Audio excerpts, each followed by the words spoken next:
Welcome to our deep dive into the probabilities and statistics of Blackjack, my favorite casino game where the house edge is minimal.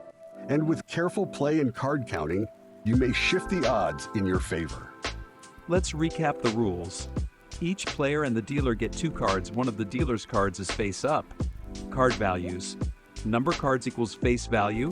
Face cards equals 10. Aces equals 1 or 11. The goal is to get as close to 21 as possible without going over.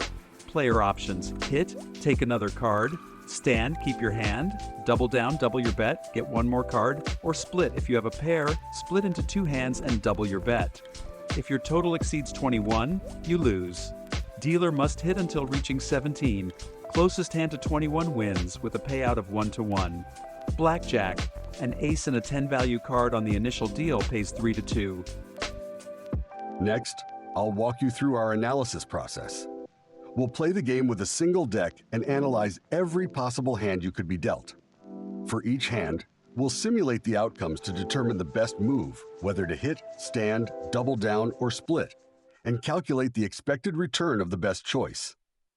After that, we'll figure out the probabilities of each hand occurring.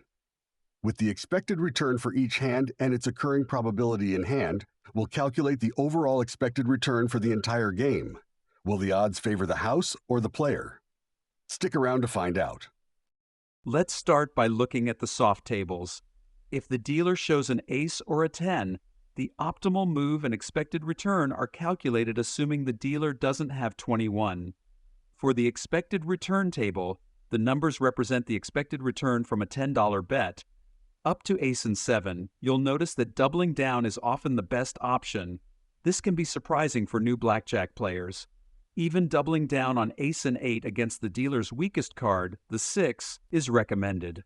Pairs tables. When you're dealt a pair of aces, the answer is straightforward: always split. Surprisingly, splitting is common across many pairs. For instance, you should split a 6 and 6 against the dealer's 2-6. As for the 5 and 5 pair, you'll often double down, and with a 10 and 10 pair, standing is always the smart move to collect a tidy sum. 5 to 8 tables.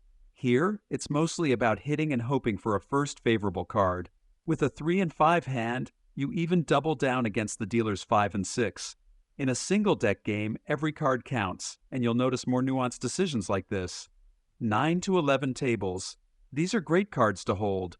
Most of the time, you'll double down, but occasionally you'll just hit, especially with a 9. 12 to 13 tables. We see variations between hands with the same total. For example, with a 2 and 10, you hit against the dealer's 3 and 4, but with a 3 and 9 or 4 and 8, you stand. The reasoning? With a 2 and 10, there's one less 10 in the deck to bust you, and you could draw an 8 or 9, which works in your favor. 14 to 16 tables. Here, everything is simple. You stand against the dealer's weakest 2-6 and hit against the ace and 7 to 10. These hands have the worst expected return, so a little prayer couldn't hurt.